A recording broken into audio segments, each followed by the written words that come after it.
Hello friends, स्वागत है आपका गोल्डन हिस्ट्री चैनल पर। उम्मीद करता हूं कि आप सभी सही होंगे और अच्छे से एग्ज़ाम की तैयारी भी कर रहे होंगे।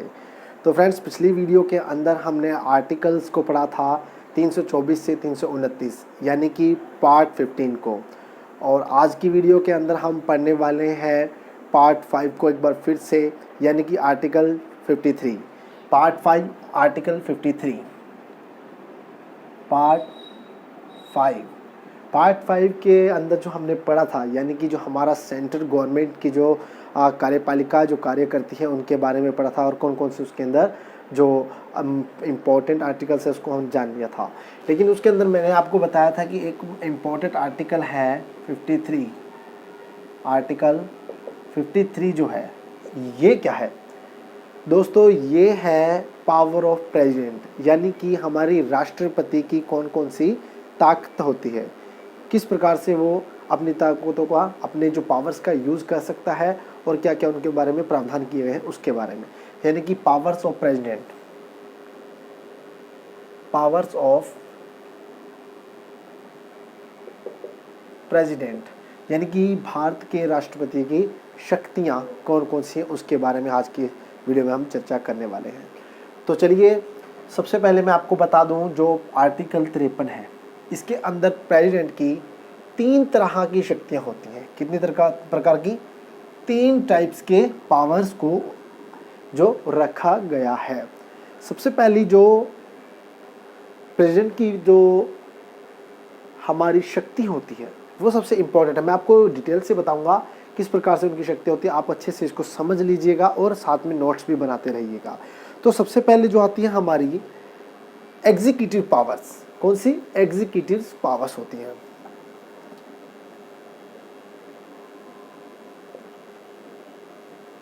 पावर्स, जो एग्जीक्यूटिव पावर है, हिंदी में बात करें तो कार्यकारी शक्तियां। कौन सी? कार्यकारी। जो कार्यकारी शक्तियां होती हैं, सबसे पहली तो ये शक्तियां होती हैं किसकी? प्रेसिडेंट की। उसके बाद दूसरी जो शक्ति होती है वो होती है कॉन्स्टिट्यूशनली, यानी कि संवैधानिक शक्तियां। कौन सी? कॉन्स्टिट्यूशनली। कॉन्स्टिट्यूशनली जो पावर्स होती हैं वो इसके अंदर रखी गई है। और तीसरी, यानी कि हिंदी में बात करें तो संवैधानिक शक्तियां। और तीसरे नंबर पे आती है जो हमारी, वो आती है इमरजेंसीज। कौन सी पावर्स? इमरजेंसी पावर्स, यानी कि आपातकालीन शक्तियां। कौन सी शक्तियां? आपातकालीन शक्तियां। तो महत्वपूर्ण ये 3 प्रकार की शक्तियां जो होती हैं प्रेसिडेंट के पास होती हैं, पावर्स जो होती हैं जो उनके पास रखी गई है। चलिए अब बात करते हैं सबसे पहले कार्यकारी पावर्स की। कार्यकारी पावर्स कौन सी होती हैं? इसको राइट डाउन कर लीजिए, मैं आपको इसको अच्छे से समझाऊंगा। मैं इसको ऊपर लिख लेता हूँ, फिर अच्छे से आपको समझ भी आ जाएगा कि कौन कौन से कार्यकारी शक्तियाँ होती हैं। तो इसको आप लिख लीजिए या स्क्रीनशॉट ले लीजिए, उसके बाद हम चर्चा करते हैं। तो चलिए हम इसको थोड़ा सा ऊपर लिख लेते हैं, काफ़ी अच्छा टॉपिक है। चलिए, तो सबसे पहले पावर्स जो है 3, प्रेसिडेंट की जो पावर है 3 उसके अंदर बांटी गई है पार्ट्स के अंदर, जिसमें सबसे पहले बात की थी हमने एग्जीक्यूटिव यानी कार्यकारी। दूसरी बात की थी हमने कॉन्स्टिट्यूशनली,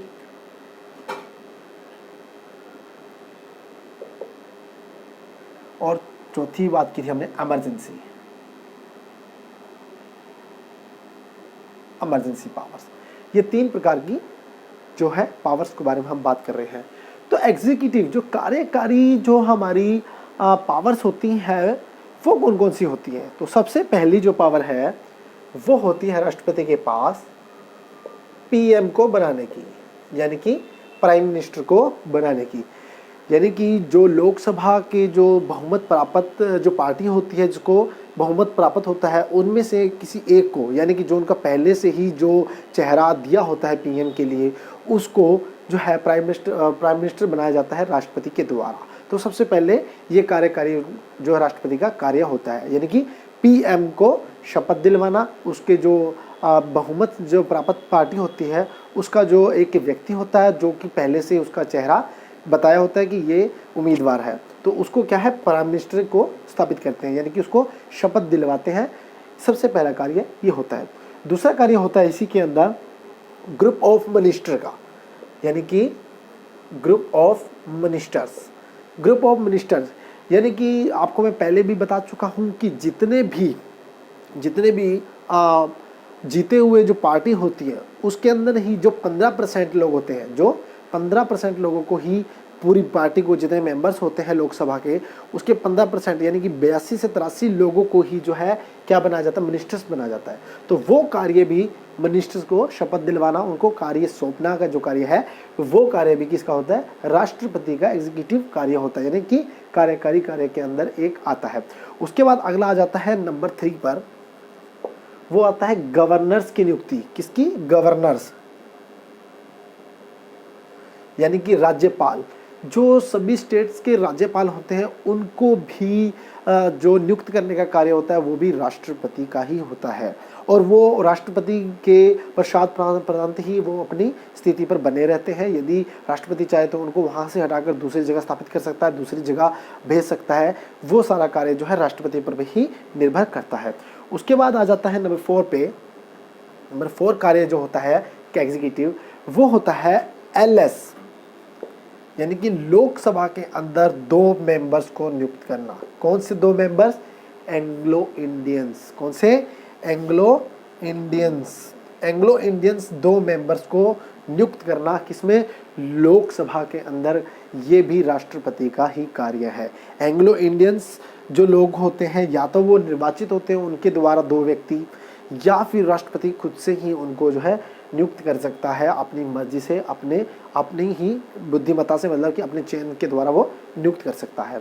और नंबर 5 पर आता है RS, यानी कि लोकसभा के अंदर ऐसे 12 विशिष्ट व्यक्ति, ऐसे 12 मुख्य व्यक्ति जो अपने फील्ड के अंदर विशेषज्ञ प्राप्त किए होते हैं, ऐसे व्यक्तियों को जो है राज्यसभा के अंदर नियुक्त किया जाता है। राज्यसभा के अंदर नियुक्त किया जाता है। किसके अंदर? राज्यसभा के अंदर। कितने व्यक्ति को? 12 व्यक्तियों को, जो कि स्पेशलिस्ट होते हैं अपने फील्ड के अंदर। तो ये 5 कार्य क्या कहलाते हैं? एग्जीक्यूटिव कार्य कहलाते हैं। राष्ट्रपति की शक्तियां जो होती है, यानी कि पहले पीएम को नियुक्त करता है, जीती हुई पार्टी जो होती है, लोकसभा की जो जीती हुई पार्टी होती है उसके एक मेंबर को जो है पीएम बनाया जाता है। ग्रुप ऑफ मिनिस्टर यानी कि मिनिस्टर्स का जो ग्रुप बनाया जाता है वो किसकी? वो भी पावर्स है। उसके बाद गवर्नरों की नियुक्ति वो भी राष्ट्रपति के पास ही है। और उसके बाद LS यानी कि लोकसभा के अंदर 2 एंग्लो इंडियंस की नियुक्ति ये भी राष्ट्रपति करता है। और 12 यानी कि 12 जो स्पेशलिस्ट लोग होते हैं RS यानी कि लोकसभा के राज्यसभा के अंदर नियुक्त करना, ये भी राष्ट्रपति के ही कार्य के अंदर आता है। चलिए, उसके बाद आ जाता है हमारा संवैधानिक कॉन्स्टिट्यूशनली, यानी कि कॉन्स्टिट्यूशन के कौन कौन से पावर्स होती हैं उसकी चर्चा कर लेते हैं। उम्मीद करता हूँ कि ये अच्छे से आपको समझ आ गया होगा कि राष्ट्रपति के कौन कौन से कार्य होते हैं। उसके बाद आ जाता है सबसे पहले आर्टिकल 72। आर्टिकल 72 ये क्या चीज़ है? किसी भी कैदी को आर्टिकल 72, मैंने आपको बताया कॉन्स्टिट्यूशनल यानी कि संवैधानिक जो पावर्स होती हैं राष्ट्रपति की उसकी चर्चा कर रहे हैं। कॉन्स्टिट्यूशनली पावर आर्टिकल 72 के अंदर बताया गया है कि राष्ट्रपति के पास पावर है कि वो किसी भी व्यक्ति यानी किसी भी अपराधी की सज़ा को कम या ज़्यादा कर सकता है, या अगर उसको पनिशमेंट मिली है फांसी की तो उसको उम्र कैद में तब्दील कर सकता है। तो ये पावर जो है राष्ट्रपति के पास ही है। कौन सी? आर्टिकल 72 की जो पावर है वो राष्ट्रपति के पास ही है। उसके बाद आता है आर्टिकल 74। कौन सा? आर्टिकल 74। आर्टिकल 74 आप इसको राइट डाउन कर लीजिए, मैं यहाँ पे नहीं लिख रहा हूँ, आप अपनी नोटबुक के अंदर नोट कर सकते हैं। तो इसके अंदर मैं आपको बता रहा हूँ, पहले कैदियों की क्षमा आप यहाँ पे लिख देता हूँ मैं फिर भी थोड़ा सा।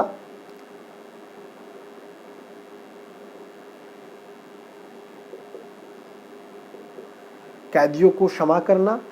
दूसरा 74 जो होता है, 74 आता है मंत्रिपरिषद का क्या निर्माण, यानी कि राष्ट्रपति की सहायता के लिए, उसके परामर्श के लिए आर्टिकल 74 के अंदर एक मंत्री परिषद का गठन किया जाता है। किस लिए?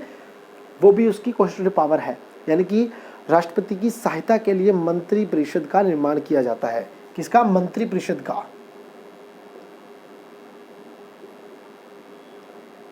मंत्री परिषद का निर्माण, मंत्री परिषद का निर्माण किया जाता है। किस लिए? उसके परामर्श के लिए, उसकी सहायता के लिए, राष्ट्रपति की सहायता के लिए किया जाता है। उसके बाद आर्टिकल 75B, ये क्या है?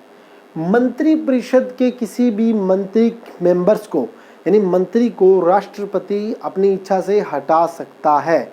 किसके अकॉर्डिंग? आर्टिकल 75B के अकॉर्डिंग। उसके पास पावर है, उसके पास शक्ति है, वो किसी भी मंत्रिपरिषद के मेंबर को हटा सकता है, लेकिन पीएम की सलाह पर। उसको सलाह लेनी पड़ेगी कि ये पीएम जो व्यक्ति है ये इस काबिल नहीं है, इस लेवल का नहीं है, इसको हटाना है या नहीं हटाना है। उसकी सलाह जो है पीएम से राष्ट्रपति को लेनी पड़ेगी। उसके बाद उस व्यक्ति को हटाया जा सकता है। मंत्रिमंडल से व्यक्ति को हटाना, मंत्री को हटाना, किसकी सलाह पर? पीएम की। मैं आपको मोटा मोटा ये थोड़ा लिख रहा हूँ, आप अच्छे से एक्सप्लेन करके लिख सकते हैं। उसके बाद आ जाता है आर्टिकल हमारा 78। कितना? 78 के अंदर जानकारी के लिए या फिर सलाह के लिए प्रधानमंत्री, यानी कि प्रधानमंत्री से राष्ट्रपति किसी भी मौके पर सलाह ले सकते हैं, किसी भी मुद्दे पर राय मशवरा कर सकते हैं कि इस मुद्दे को कैसे सॉल्व किया जाए, कैसे इसको नियुक्त किया जाए। जैसे भी कोई भी मशवरा है, उसके लिए जो है हमेशा पीएम जो है उपस्थित होते हैं राष्ट्रपति की सलाह के लिए। तो इसमें हम लिख सकते हैं सलाह के लिए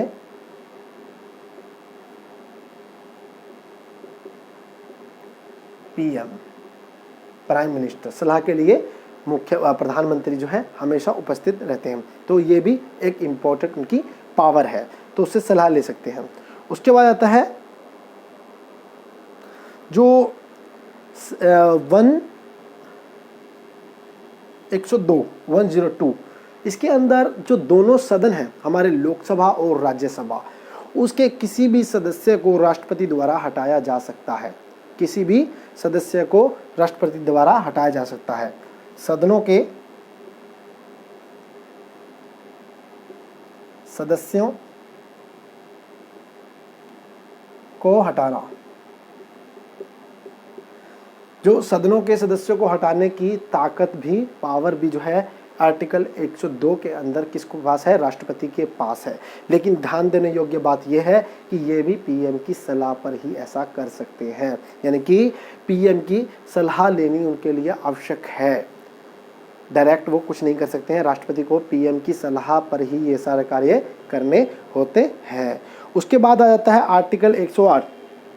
कौन सा? आर्टिकल 108, दोनों सदनों की संयुक्त बैठक बुलाने की ताकत, दोनों सदनों की संयुक्त बैठक बुलाने की जो पावर है वो भी राष्ट्रपति के पास होती है। दोनों सदनों की संयुक्त बैठक, सदनों की बैठक, दोनों सदनों की संयुक्त बैठक को बिठाने की जो पावर है वो भी राष्ट्रपति को मिली हुई है, यानी कि वो किसी भी समय दोनों सदनों की संयुक्त बैठक बुला सकता है। तो ये चीज़ आपको ध्यान देने योग्य बातें हैं। और उसके बाद 123, आर्टिकल 123 के अंदर क्या प्रावधान किया गया है कि ये राष्ट्रपति 6 माह तक किसी भी सरकार को रद्द कर सकते हैं। 6 माह तक संसद या केंद्र सरकार को स्थगित कर सकते हैं। कितने समय तक? 6 माह तक। 6 माह तक किसको? 6 माह तक संसद या केंद्र सरकार को स्थगित कर सकते हैं। उनके पास ये भी राइट है, ये भी शक्ति है। कि वो 6 माह तक 123 के अकॉर्डिंग 6 माह तक संसद या किसको, केंद्र सरकार को स्थगित कर सकते हैं। ये पावर भी हमारे राष्ट्रपति के पास बनी हुई है। उसके बाद आता है आर्टिकल 143। 143 के अंदर राष्ट्रपति जो है वो उच्चतम न्यायालय यानी सुप्रीम कोर्ट के साथ सलाह मशवरा कर सकते हैं। किसके साथ? सुप्रीम कोर्ट यानी कि उच्चतम जो न्यायालय है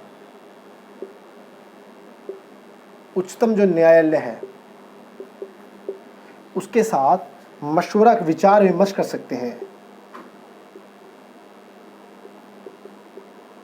विमर्श करने की जो शक्ति उनके पास है, यानी कि वो किसी भी मुद्दे पर विचार करने की उनके पास शक्ति है। किसके? उच्चतम न्यायालय यानी सुप्रीम कोर्ट के साथ वो ये विचार विमर्श कर सकते हैं।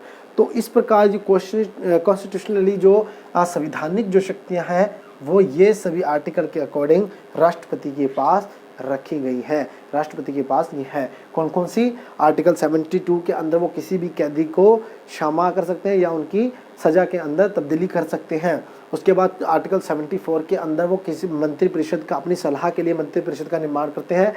उसके बाद 75B के अंदर मंत्रियों को वो हटा सकते हैं, किसकी सलाह पर? प्राइम मिनिस्टर की सलाह पर। और 78 के अंदर वो सलाह के लिए कौन रखते हैं अपने साथ में? प्रधानमंत्री के बाध्य हैं उनको सलाह देने के लिए। और उसके बाद 102 के अंदर जो है सदनों के किसी भी सदस्यों को हटा सकते हैं, दोनों सदनों के, लेकिन प्राइम मिनिस्टर की सलाह पर। उसके बाद 108 के अंदर दोनों सदनों की संयुक्त बैठक बुला सकते हैं, लेकिन इसके अंदर ध्यान देने योग्य बात है मुख्य सदन के वही रहेंगे जो होते हैं।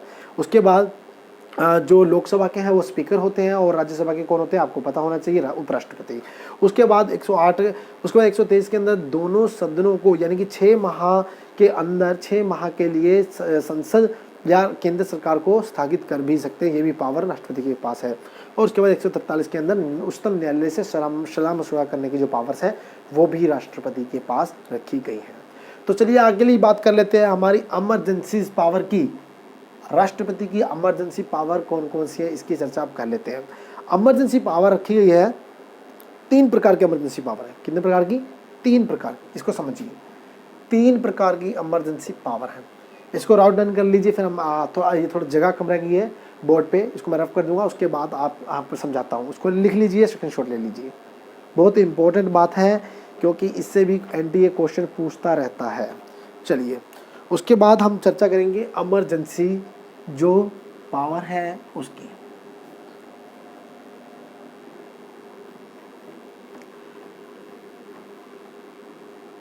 इमरजेंसी पावर्स जो है बहुत ही इम्पोर्टेंट है। इससे भी सवाल पूछे गए हैं, भारत में कितनी बार इमरजेंसी लगी है, किस किस टाइम पे लगी है, इस सभी चीज़ों को आपको पता होना जरूरी है।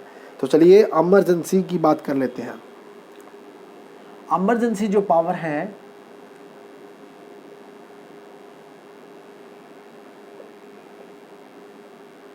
तीन प्रकार की है। ये 3 प्रकार की है। वो 3 प्रकार की थी उसमें ये इंक्लूड था, अब ये भी 3 प्रकार की है। ये कौन सी 3 प्रकार की, इसको समझते हैं। सबसे पहले आती है, बहुत ही इंपॉर्टेंट है, ध्यान देने योग्य है। सबसे पहले आर्टिकल 352, 356 और 360। ये आर्टिकल के अंदर इमरजेंसी पावर्स को रखा गया है जो कि राष्ट्रपति के पास है। कौन सी? 352, 356 और 360। ये तीनों जो है इमरजेंसी पावर है, इमरजेंसी पावर्स के आर्टिकल्स को रखा गया है। तो सबसे पहला जो आर्टिकल है हमारा, इसको कहते हैं नेशनल इमरजेंसी।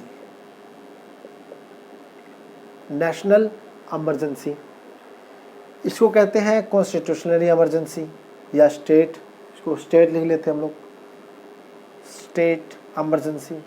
और इसको कहा जाता है फाइनेंस इमरजेंसी। नेशनल, स्टेट और फाइनेंस इमरजेंसी, ये 3 प्रकार की जो है क्या इमरजेंसीज को रखा गया है। तो किस प्रकार से ये होती हैं, चलिए इसकी भी अब हम चर्चा कर लेते हैं। ये जो इमरजेंसी होती है ये लगती है 6 से 18 माह की या मंथ की। कितने दिन की? 6 से 18 मंथ्स की। कैसे लगती है ये अभी बताऊंगा।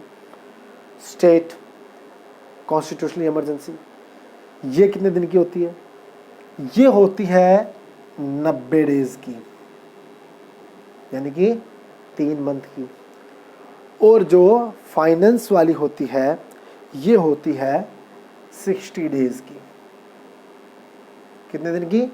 60 दिन, यानी कि 2 मंथ की। तो इस प्रकार से इसका टाइम पीरियड है। नेशनल जो होती है 6 से 18 मंथ की हो सकती है, 6 महीने या मैक्सिमम 18 महीने की हो सकती है। जो स्टेट की है, जो कॉन्स्टिट्यूशनली होती है, ये जो होती है 90 दिन की होती है, 3 महीने की होती है। और फाइनेंस वाली जो होती है आपातकालीन, ये 60 दिन की, यानी कि 2 मंथ की होती है। तो चलिए इसके बारे में आपको विस्तार से बताता हूँ। आपातकालीन के क्या कारण होते हैं? नेशनल आपातकालीन जो होती है उसके क्या कारण होते हैं? नंबर 1, सबसे पहले बता दूं कि इसको जो है 2 भागों के अंदर बांटा गया है। कितने भागों में? 2 भागों में। नेशनल को 2 भागों में बांटा गया है। सबसे पहले 1947 से 1975 तक, 1947 से 1975 तक, और फर्स्ट भाग, और 1975 से टिल नाउ, मतलब कि अब तक, यानी कि अब तक। इन 2 भागों के अंदर बांटा गया है। पहला जो भाग है, समझिए इसको, पहला जो भाग है इसके अंदर क्या होता था कि 1947 से 1975 के बीच में जो पहले भाग था इमरजेंसी का, यदि कोई देश, किसी देश के आंतरिक हिस्से के अंदर कोई भी दंगा फसाद या फिर कोई अनहोनी हो जाती थी तो देश के अंदर इमरजेंसी लगा दी जाती थी। या फिर वहाँ की सरकार विफल हो जाती थी, किसी भी स्टेट की सरकार जो है विफल हो जाती थी किसी कारणवश, तो वहाँ पर इमरजेंसी लगा दी जाती थी, जिसके कारण वहाँ पे काफ़ी जो है मुश्किलों का सामना करना पड़ता था। किसके अकॉर्डिंग? भाग 1 के अकॉर्डिंग, यानी कि 1947 से 1975 के बीच में ऐसा होता था। या फिर किसी देश के साथ युद्ध हो जाता था तब ये कार्य होता था। किसमें? आर्टिकल 1 के अंदर, भाग 1 के अंदर, जो 1947 से 1975 के बीच में रखा गया है। लेकिन 1975 से अब तक का जो हमारा इमरजेंसी, जो नेशनल इमरजेंसी है, इसके अंदर जो चेंजेस की गई, बदलाव किया गया।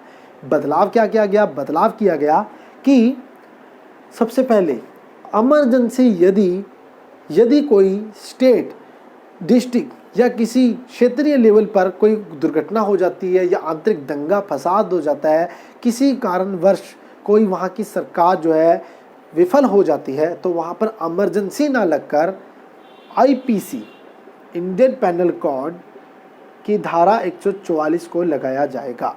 किसको? धारा 144 को लगाया जाएगा। किसके अकॉर्डिंग? यदि किसी डिस्ट्रिक्ट, स्टेट या फिर क्षेत्रीय सरकार को विफल हो जाना या फिर आंतरिक दंगे होने के कारण जब वहाँ पर इमरजेंसी ना लगाकर जो आईपीसी की धारा 144 को लगाया जाएगा। और 144 के बारे में आप अच्छे बेहतरीन से जानते भी हैं। यदि उसके अलावा नंबर 2 पे, यदि 2 देशों के बीच में युद्ध हो रहा है, मान लीजिए इंडिया चाइना, इंडिया पाकिस्तान के बीच में युद्ध हो रहा है, तब इमरजेंसी नहीं लगाई जाएगी। यदि 2 से ज़्यादा अधिक देश, यानी कि 3 देश, मान लीजिए भारत, पाकिस्तान और चाइना के बीच में युद्ध हो गया है, तब देश के अंदर इमरजेंसी लगाई जाएगी। तब देश के अंदर इमरजेंसी लगाई जाएगी। कब? जब 2 या 2 से अधिक देश आपस में युद्धरत हो जाएंगे, तब जो है इमरजेंसी लगाई जाएगी। तो इस चीज़ को आपको खास ध्यान रखना है। इसका समय काल कितना होता है? 6 से 18 महीने।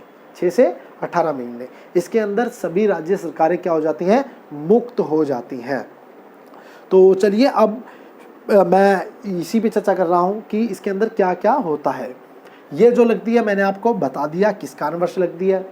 दूसरी 356, ये कौन सी है? 352 यानी कि नेशनल इमरजेंसी। अब बात करते हैं 356 स्टेट इमरजेंसी। ये जो होती हैं स्टेट लेवल पे लगती है। ये कब लगाई जाती है? इसको बोलते हैं आचार संहिता, यानी कि जब इलेक्शन के टाइम्स होते हैं, वोटिंग के टाइम होते हैं, जब किसी गवर्नमेंट का कार्यकाल ख़त्म हो जाता है और नई गवर्नमेंट बनने का कार्यकाल शुरू होने वाला होता है, उसके जो बीच का जो वोटिंग का टाइम होता है, उसके अंतराल में ये इमरजेंसी लगाई जाती है। यानी कि वहाँ पे कोई सरकार नहीं होती, वहाँ पर केंद्र का यानी कि राष्ट्रपति शासन वहाँ पे लागू किया जाता है। तो ये 90 दिनों की होती है। उसके बाद आती है फाइनेंस, यानी कि जो हमारी फाइनेंस यानी कि हमारी कौन सी आर्थिक इमरजेंसी है, उसके बारे में ये होती है 360।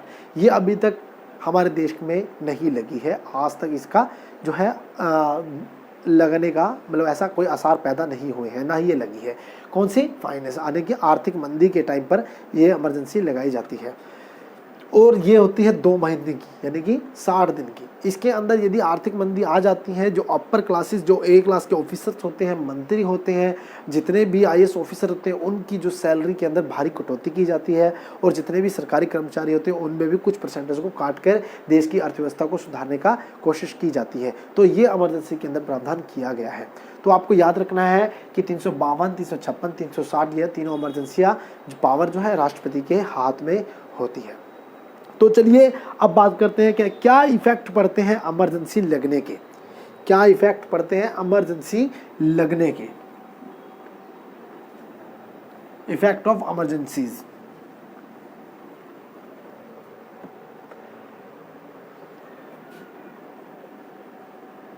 इफेक्ट क्या क्या पड़ते हैं, क्या प्रभाव होता है यदि इमरजेंसी लगती है, तो क्या प्रभाव होता है?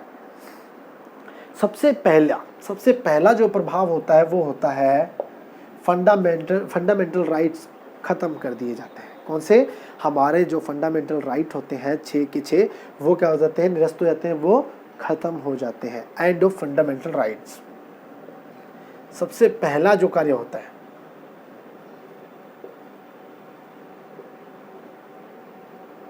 एंड ऑफ फंडामेंटल राइट्स, यानी कि फंडामेंटल राइट खत्म हो जाते हैं।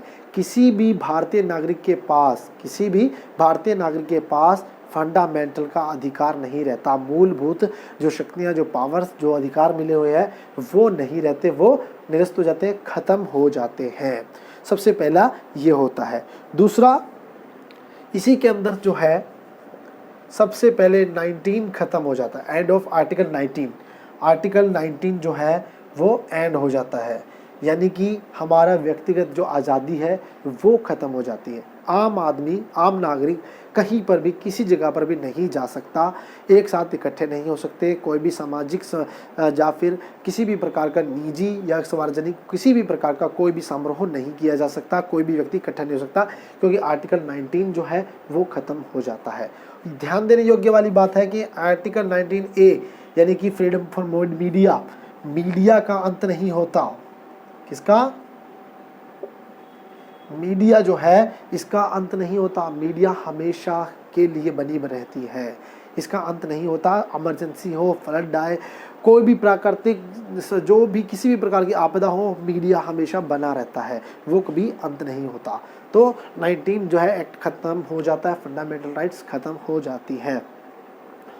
उसके बाद नंबर 3, जो हमारे हाउसेज हैं, यानी कि जो हमारे संसद की जो पार्लियामेंट्री हाउसेज है वो डिसॉल्व हो जाते हैं।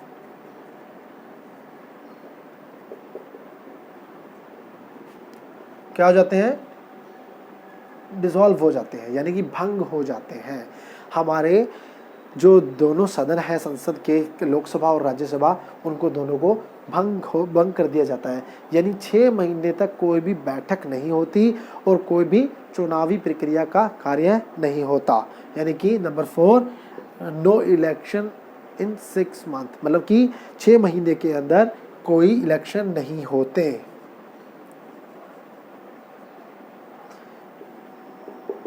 विद इन 6 मंथ,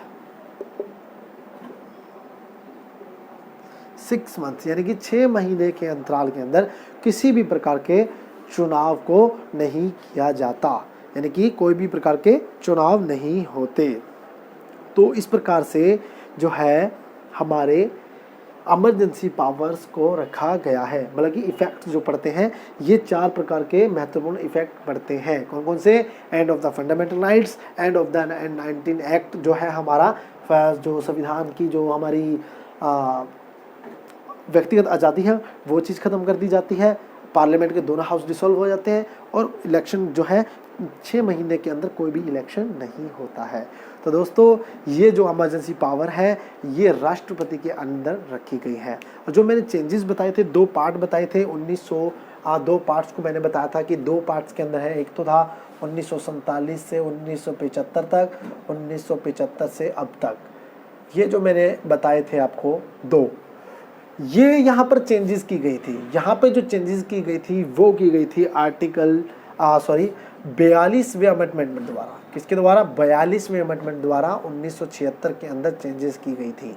क्या चेंजेस की गई थी वो मैंने आपको बता दिया गया है। तो दोस्तों इस प्रकार से ये हमारे इमरजेंसी पावर को रखा गया है। तो दोस्तों उम्मीद करता हूँ कि आपको ये वीडियो पसंद आया होगा, और उम्मीद करने के साथ साथ मैं चाहूँगा कि आपने अगर मेरा जो चैनल अभी तक सब्सक्राइब नहीं किया है तो आप जल्द से जल्द सब्सक्राइब कर दीजिए और ज़्यादा से ज़्यादा इसको चैनल को शेयर कीजिए। दोस्तों NTA नेट के जो फर्स्ट पेपर के लिए मैं पूरी प्रिपरेशन करवाने के लिए तैयार हूँ। आपको पूरी प्रिपरेशन करवाऊँगा और अच्छे से इसमें करवाऊँगा, और ज़्यादा नहीं तो 35+ आपके जो हैं जो फर्स्ट पेपर के अंदर अंक आ जाएंगे। अगर आप इसको अच्छे से पढ़ेंगे तो 40+ भी आ सकते हैं। दोस्तों मैं आपको पहले भी बता चुका हूँ कि मैं 5 बार नेट क्वालिफाई हूँ और JRF हूँ। तो दोस्तों मैं उम्मीद करता हूँ कि आपको ये वीडियो पसंद आया होगा और आप मेरे चैनल के साथ जुड़े रहिए, और मेरे आने वाले नई वीडियो के लिए नोटिफिकेशन वाली बेल को प्रेस कर दीजिए ताकि मेरे नई वीडियो जो आए और आपको तुरंत उसका जो नोटिफिकेशन मिल जाए। जब तक के लिए धन्यवाद। जय हिंद।